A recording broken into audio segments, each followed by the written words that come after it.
"Excuse me, young man. This isn't your seat." The words were sharp, cutting through the quiet hum of the cabin. Every head turned as the flight attendant's laughter followed, high-pitched and mocking. She glanced at the boy standing in the aisle, his small hands clutching a toy plane as if it were a shield. Passengers shifted uncomfortably in their seats. Some smirked, others pretended not to hear. But the boy couldn't ignore it. His wide grin, the kind only a child could carry, vanished in an instant. His shoulders sank. His eyes, which had been full of wonder only seconds earlier, now flickered with confusion and hurt. The attendant's voice rang louder. "Looks like someone wandered into business class by mistake." She said it as if it were a joke, but no one laughed louder than she did. The boy's lips trembled. He lowered his head, embarrassed, while the uniformed woman turned away smugly, certain she had put him back in his place. What she didn't know, what no one in that cabin realized, was that this child did not belong in economy. And his father, watching silently a few rows away, was the one man she should have never humiliated. The boy's smile had crumbled, and the sting of her words hung heavy in the cabin. Every passenger felt it, but silence ruled the aisle. Some looked away, others shifted uncomfortably, no one daring to intervene. And here's the question for you. If you had been there, would you have spoken up? Would you have defended that child when no one else found the courage? Tell me in the comments what you would have done. And before we uncover the shocking twist that changed everything, make sure you're subscribed so you never miss another true story, where injustice collides with justice. Airports had always felt like magic to the boy. The glass walls, the echoing announcements, the endless dance of people heading to faraway places. It was like state-act, peeping into a storybook where every stranger carried a secret adventure. At only 10 years old, he held his father's hand tightly, his small palm warm against the larger one guiding him. In his other hand, he carried a bright blue toy plane, scratched at the edges from years of play. This wasn't just another trip. This was his first time flying business class. He had dreamed of this moment for weeks, asking endless questions about what it would be like. Would the seats recline all the way? Would they serve real food instead of snacks? Could he really watch as many movies as he wanted? His father would chuckle at every question, amused by his son's endless curiosity. The man himself drew little attention. Tall, broad-shouldered, but dressed simply in a soft sweater and dark jeans, he looked like any other traveler who might prefer comfort over display. There was no glittering watch on his wrist, no designer shoes announcing his wealth. He blended into the crowd deliberately, by choice. Those who passed by would never have guessed that this man could purchase the entire aircraft if he wished. What mattered to him wasn't money. It was moments like this, walking side by side with his boy, answering questions, teaching values, showing him the world piece by piece. He believed in humility, in the quiet strength of dignity. His son would grow up knowing compassion first, not privilege. As they moved through the terminal, the boy's eyes darted everywhere.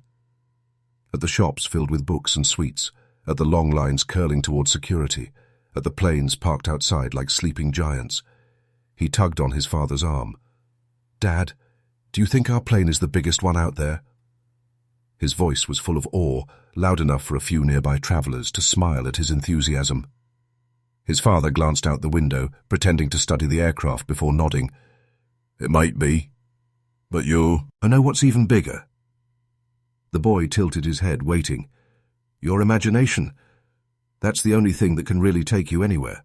The boy grinned, hugging his toy plane to his chest as if it had just been promoted to something far more important. At security, his father encouraged him to place the toy gently on the conveyor belt, explaining that even his little airplane had to be checked like everyone else. The boy obeyed, watching nervously as it disappeared into the dark tunnel. Relief washed over his face when it re-emerged safe on the other side. His father chuckled softly, ruffling his curls. Moments like these revealed the innocence that made the child so easy to love. He believed the world was kind, that adults meant well, that strangers could be trusted. His father admired that innocence, but he also knew, someday, his son would discover the world wasn't always fair. He hoped, though, that when that day came, he would be ready to guide him through it. As they approached the gate, the boy's excitement swelled. He hopped on one foot, then the other, humming a tune only he seemed to know. Boarding was called, and together they walked forward, tickets in hand. The father gave a polite smile to the attendant scanning them, while his son proudly showed his boarding pass as if it were a golden ticket. The boy didn't notice the subtle looks from other passengers as they entered the business-class cabin. He was too busy staring at the wide seats and neatly folded blankets, whispering "wow" under his breath. He felt like he was stepping into a dream. But dreams are fragile things, and in only a few minutes his wide-eyed wonder would collide with the harshness of reality. The boy could barely contain himself as he stepped into the wide aisle of business class. He gasped, tugging at his father's arm, pointing at the seats that looked more like cozy recliners than anything he had seen on a plane before. He whispered, as though sharing a secret with the cabin itself, "Dad, they even give you your own little lamp." His eyes shone, the toy plane in his hand momentarily forgotten as he took in the wonder around him. But then, like the snap of a twig in a silent forest, the sound of a laugh cut through his joy. It was sharp, mocking, and it came from a woman in a crisp uniform. She was tall, her blonde hair tied into a perfect knot, her red lipstick unblemished. She stood with her arms crossed, scanning the boarding passengers with an air of authority that tipped easily into arrogance. Her gaze landed squarely on the boy, and that smirk on her face widened. "Well," she said loudly enough for nearby passengers to hear, "looks like someone wandered into the wrong cabin. Economy is just back there, sweetheart." The boy froze mid-step. His smile withered, and his chest tightened, as if all the air had been sucked out of the cabin.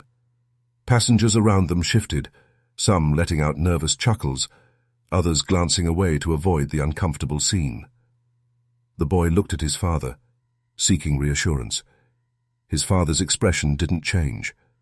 Calm, steady, unreadable. He gently placed a hand on his son's shoulder, giving it the kind of reassuring squeeze that only meant, "Don't worry. I'm here." But the attendant wasn't done. She leaned forward slightly, her voice dripping with condescension.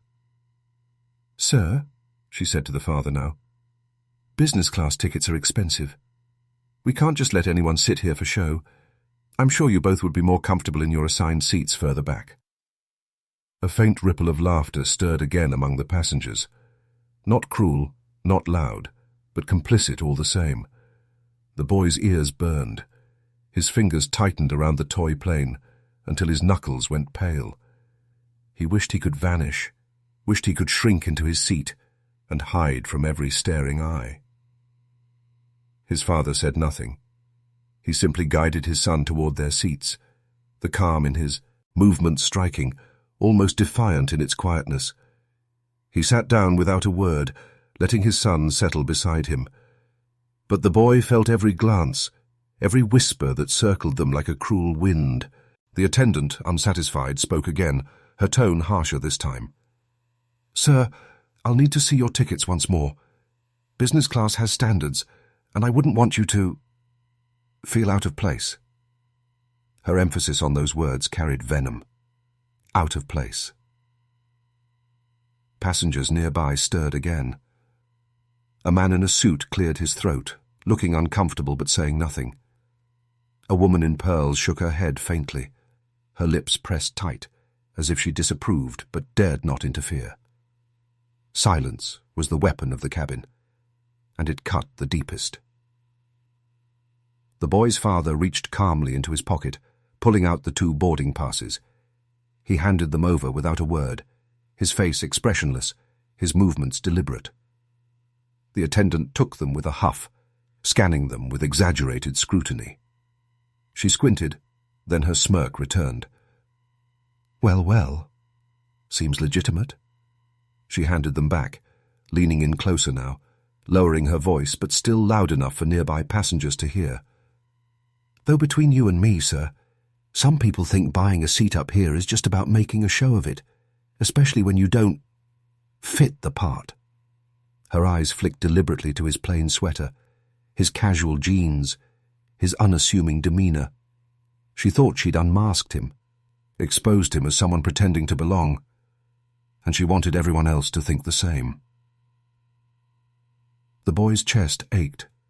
His throat tightened with shame. He sank deeper into his seat, his toy plane now clutched close to his stomach, as though it could shield him from the stares. The excitement that had filled him moments earlier had drained away, replaced with something new, something heavy. His father, though, remained still. His eyes didn't flare with anger. His mouth didn't spit back a defense. Instead, he placed one hand over his son's and whispered softly, just for him, "Look at me." The boy turned, tears threatening to pool in his eye, as his father's gaze was calm, unshaken, steady as stone. "You don't let the world tell you where you belong," he murmured. "You know where you belong, that's enough." The boy swallowed hard, nodding faintly, though the sting of humiliation clung to him like smoke. The attendant, oblivious to the weight of what she had just done, strutted down the aisle, satisfied that she had reinforced her invisible lines of division.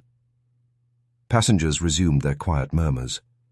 Some shook their heads as if embarrassed by her conduct, but still, none spoke up.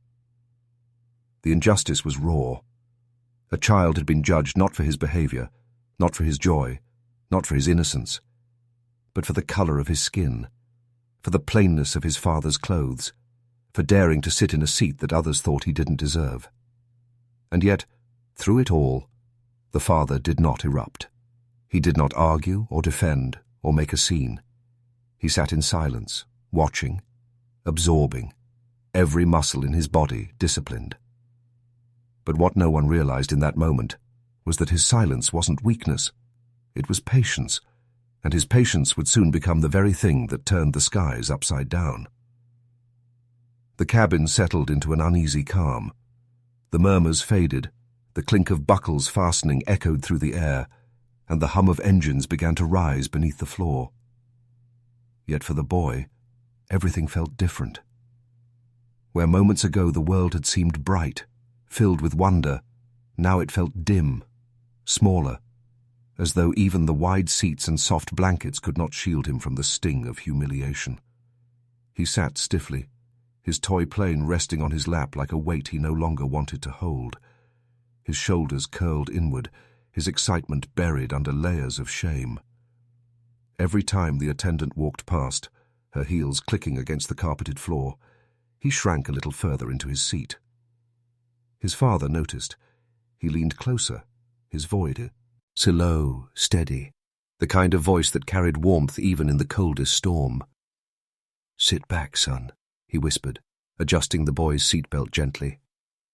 "You don't need to prove anything to anyone." The boy's lip quivered. "But she laughed at me. She made everyone look at me like I didn't belong." His father brushed a thumb against his cheek, wiping away the tear before it fell. His eyes, dark and calm, locked onto his son's. "Listen to me. People will always try to measure you by what they see, but their eyes can lie. What matters is what you know about yourself. And I know," he said firmly, his hand resting over the boy's chest. "You belong anywhere your heart takes you." The boy swallowed hard, nodding faintly. His father gave a small smile, then leaned back in his seat, closing his eyes as though nothing had happened. But silence was not surrender. The engines roared, the plane lifted, and the world outside their window shrank into a patchwork of clouds. Passengers adjusted their headrests, some already drifting into sleep, others flipping open laptops or scrolling through in-flight entertainment. The attendant, the same one who had mocked the boy, moved gracefully through the aisle, her expression smug, her smile polite when she spoke to others, sharp when her eyes landed briefly on them. She believed she had won. But the father sat perfectly still, every breath measured, his posture relaxed in a way that belied the storm beneath the surface. He had said nothing, not one word of defense, not one raised voice. To the casual observer, he was simply a man too timid to fight back, too docile to confront insult. Yet beneath his calm exterior, wheels were turning. Midway through the flight, as the cabin lights dimmed and passengers settled into the rhythm of the journey, he reached slowly into his bag. His movements were deliberate, almost unremarkable, so quiet that not even his son noticed at first. He pulled out his phone, the soft glow of the screen illuminating his composed face. The boy glanced sideways, curious. His father tapped gently, his finger, precise, confident. He wasn't scrolling, wasn't idly checking messages. He was composing something. A few words, no more than a single sentence. His son leaned closer, but his father tilted the screen away, keeping the message private. The boy whispered, "What are you doing, Dad?" His father turned his head slightly, his expression unreadable. "Just making sure people remember what respect means." The boy blinked, puzzled. He couldn't imagine how a simple text could fix what had just happened. But his father pressed send, locked the screen, and slipped the phone back into his bag without another word. To the child, it looked like nothing. To everyone else in the cabin, it seemed like nothing. But that one message, short, calm, deliberate, was enough to send ripples far beyond the pressurized walls of the plane. Minutes later, somewhere far away, a phone vibrated. A notification lit up a screen in a corner office that overlooked a city skyline. Then another, in the pocket of a manager seated comfortably in his own home. Then another, flashing across the desk of a corporate executive sipping coffee in a glass-walled boardroom. One message, one chain reaction, and none of the passengers sipping their wine or dozing in their reclined seats had any idea of the storm quietly gathering above their heads. Back in the cabin, the boy leaned against his father's arm, still weighed down by the sting of humiliation. His father, however, wore an expression of serene patience, as if he knew something no one else did. His breathing was steady, his eyes closed, but behind the calm exterior was the quiet confidence of a man who understood the weight of his own name. The attendant strolled past again, offering wine to the passengers in the row ahead. She didn't even glance at the boy this time. To her, the incident was over, forgotten, but she had no idea that every step she took, Oak was carrying her closer to a reckoning. Hours stretched on, the cabin filled with the low hum of engines and the occasional clink of cutlery. To the boy, the flight felt endless, every minute spent wondering if anyone else had seen what he had endured, if anyone else cared. His father did not speak of it again. He simply rested, calm, composed, as though he could wait forever. But beneath the surface, time was counting down. Somewhere on the ground, phones were ringing. Emails were being typed in haste. Policies were being reviewed.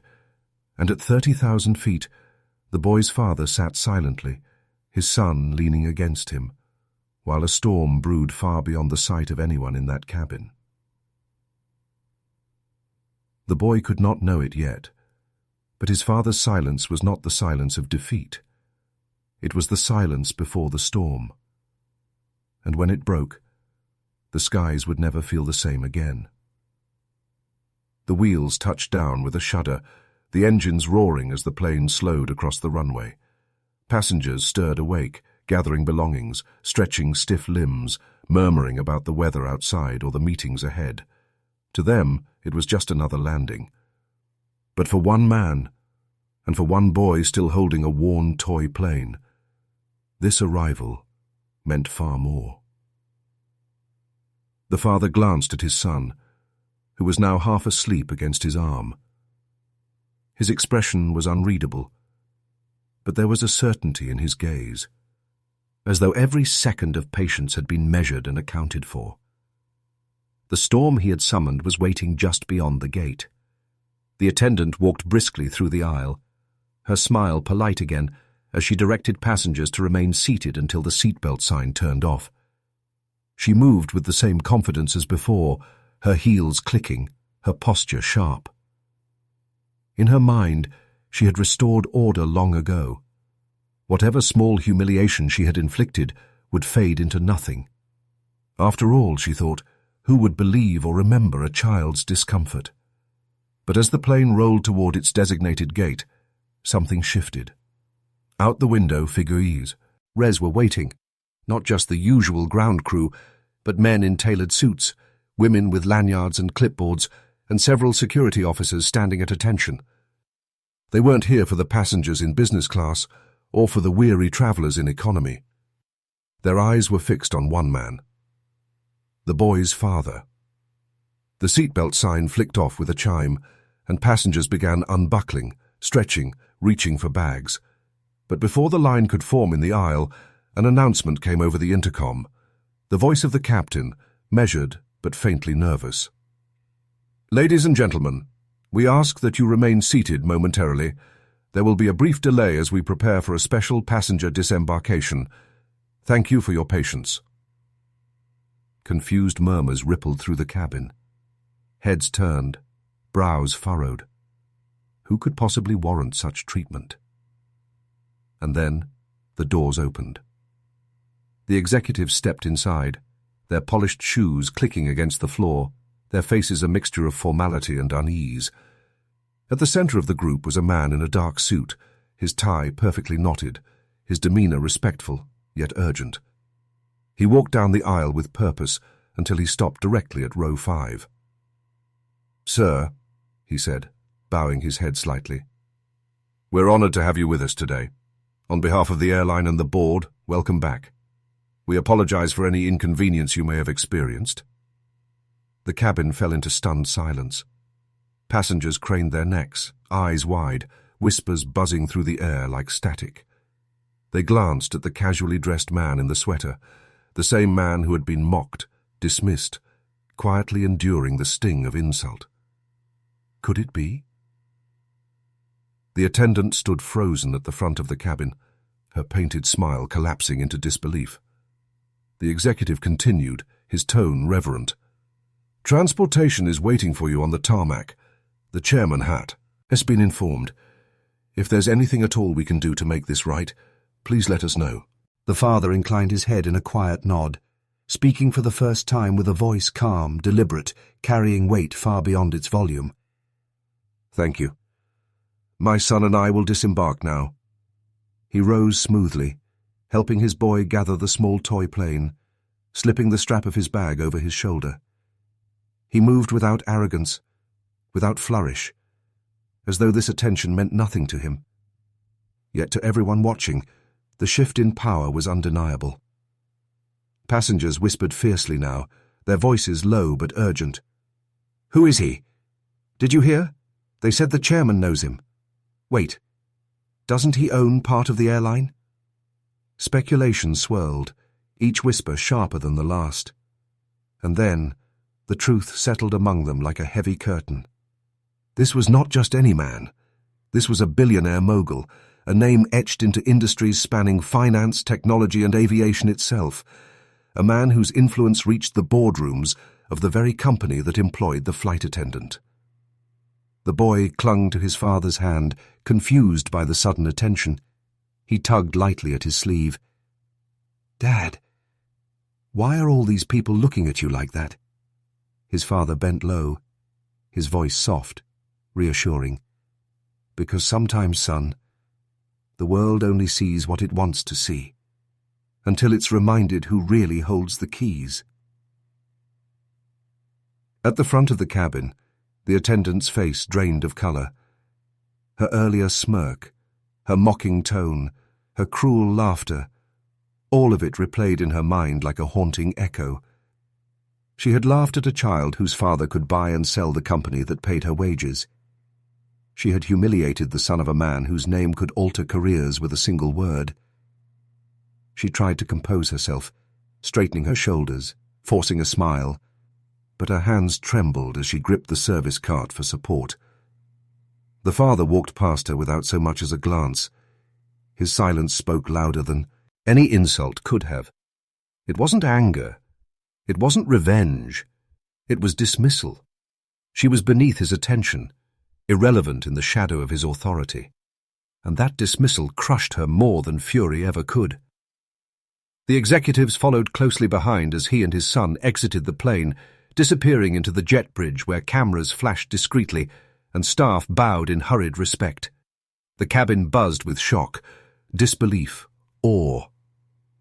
One passenger muttered under his breath, "I can't believe it. The flight attendant laughed at him. She has no idea what she's done." The woman in pearls who had remained silent earlier now whispered to her neighbor, "I thought he looked ordinary." And that's the point, isn't it? People think they can measure worth by appearances, but true power doesn't need to dress up. The balance of power had flipped. In a single moment, the man who'd been mocked was revealed to be the one holding the strings, the one with the silent ability to change destinies. And as the passengers collected their things, still whispering, one truth became undeniable. The attendant's laughter would not be remembered as a joke. It would be remembered as the mistake that cost her everything. Because when the silence broke, it revealed not just the father's identity, but the devastating weight of who he truly was. The jet bridge was a corridor of whispers. Executives walked in tight formation, speaking in hushed tones as the father and his son were escorted through. Behind them, the cabin crew filed out slowly, their nerves frayed, the weight of realization crashing down with every step. The boy's father never raised his voice, never demanded apologies. He didn't need to. The power of his silence had already reshaped the atmosphere. By the time his feet touched the polished floor of the terminal, the airline's chain of command had already been set into motion. In a near, Irby conference room, hastily prepared with folders and tense managers, the air thickened with urgency. Word had travelled faster than luggage on the conveyor belt. This was not simply about an incident in business class anymore. This was about survival. The airline's leadership knew that one man's goodwill, or his quiet disapproval, could shift their stock prices, unravel partnerships, even topple careers. The father entered not as an angry customer, but as a presence no one dared ignore. The CEO of the airline's parent company had already been briefed. Emails marked urgent had flooded executives' inboxes. Apologies were drafted, revised, and finalized within the hour. Meanwhile, the flight attendant stood apart. Her once confident posture collapsed into nervous fidgeting. Her uniform, crisp just hours ago, now felt suffocating, like a costume that betrayed her. She replayed every word she had said. The laughter, the smirk, the condescension, as if each syllable were a stone dragging her down. The humiliation she had poured onto a child now returned to her magnified, echoing louder with every glance cast her way. "Please step inside," one of the managers said curtly, gesturing to the room. She walked in, her heels no longer clicking with pride, but with hesitation, each step heavier than the last. The boy's father sat calmly at the far end, his son beside him, the toy plane still in his hands. Around the table, executives and HR officers arranged their papers like weapons. The lead manager spoke, his tone sharp and businesslike. "Your conduct on this flight has been reported and verified by multiple passengers. We take such matters with utmost seriousness, especially given the circumstances." The attendant swallowed hard, her throat dry. I didn't mean—" Her words faltered. Excuses, once easy, dissolved in the gravity of the moment. The manager didn't allow her to finish. "Regardless of intention, your actions violated our standards of professionalism and decency. Effective immediately, your contract is terminated." The witty. Ardiez fell like a gavel. No appeal, no negotiation. Her career with the airline ended in less than a minute. She gasped, her eyes wide, her hands trembling as she clutched the back of a chair for support. The world that had once felt stable beneath her had crumbled. She had laughed at a boy. She had mocked a man she thought powerless. And now, she was being stripped of the uniform that had given her that false authority. The boy's father never spoke. He didn't have to. His presence alone was enough to command justice. The humiliation that had been forced upon his son was being answered, not with rage, but with the quiet, crushing weight of accountability. But the punishment didn't end in that room. Within hours, passengers who had recorded the incident began posting their videos online. The mocking laugh, the words dripping with condescension, the boy's innocent confusion. It spread like wildfire across social media platforms. Headlines appeared almost instantly. Flight attendant humiliates child in business class. Airline scrambles after incident with billionaire passenger. Discrimination at 30,000 feet. The outrage was fierce and unrelenting. Thousands of voices condemned the cruelty, demanding better training, demanding consequences. Hashtags trended. News anchors replayed the footage. Analysts debated the culture of customer service, and activists pointed to the deeper truths beneath the surface. For the attendant, anonymity vanished overnight. Strangers recognized her face, her smirk, her uniform. Where once she had laughed in arrogance, now she was haunted by her own image replaying endlessly on screens across the world. The shame she had dealt to a child was magnified 1,000-fold, reflected back through the lens of public judgment. The airline issued a formal apology before the day was done. The statement was polished but desperate, a clear attempt was to stem the tide. "We deeply regret the incident that occurred on Flight 227. The behavior displayed by a member of our cabin crew was unacceptable and does not reflect our values. We have taken immediate action to address the matter, including termination of the employee involved. We remain committed to ensuring respect and dignity for all passengers." Yet everyone knew this apology wasn't born from principle. It was born from necessity, because behind those words, behind the careful phrasing, lay the unspoken truth. They could not afford to lose the goodwill of the man who owned more of their future than their balance sheets could admit. Back in the terminal, the boy tugged on his father's sleeve. "Dad, did she get in trouble?" His father looked down, his expression softening. He nodded once. "Actions have consequences, son. Always." The boy was quiet for a moment, then whispered, "But you didn't even yell." The father placed a hand on his son's shoulder. "You don't need to raise your voice when the truth speaks for itself." As they walked away from the terminal, surrounded by respectful silence, the contrast could not have been clearer. The woman who had once laughed stood alone, stripped of her authority, her career undone by her own arrogance. And the man she mocked walked forward with his son, not triumphant but steady, teaching him the quiet power of dignity. The fallout was swift, merciless, and complete. The airline moved quickly to protect its reputation. The attendant vanished from their ranks, and the world, watching, saw more than just a viral story. They saw a lesson written in the skies.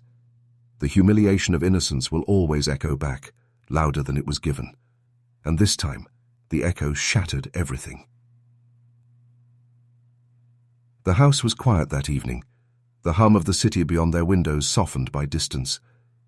The boy sat at the kitchen table, his toy plane resting before him, its wings scratched from years of play.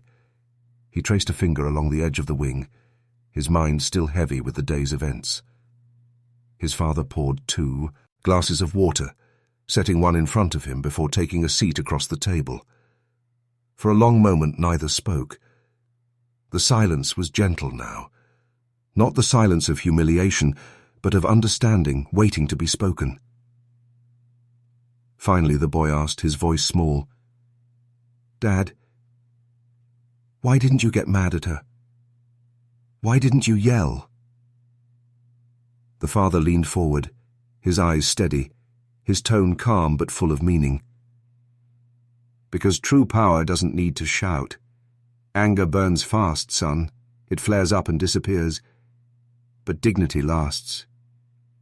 And patience." He paused, letting the word linger. "Patience has a way of revealing the truth in time." The boy listened intently, the lesson settling into his heart like ink on paper. His father's hand reached across the table, resting gently on his. "The world will sometimes try to tell you where you don't belong, but you must remember, your worth is never decided by their laughter or their ignorance. It is decided by how you carry yourself, even when no one believes in you." The boy nodded, his young face etched with newfound seriousness. In his eyes, the pain of the humiliation was giving way to something stronger, understanding. Later, as the boy drifted off to sleep, the father stood quietly in the doorway, watching his chest rise and fall with the steady rhythm of dreams. He knew the lesson had taken root, and though today's wound had stung, it would heal into strength that no insult could erase. The story does not end with the downfall of one flight attendant or the shame of an airline. It ends with a truth that belongs to all of us. Discrimination can happen anywhere, to anyone. But silence in the moment does not always mean weakness. Sometimes the quietest response carries the loudest consequences. Respect, humility, and dignity. These are the wings that carry us further than arrogance ever could. And when the storm passes, what remains is not the cruelty of others, but the strength we showed in enduring it. That is the lesson the boy learned, and that is the lesson we are all called to remember.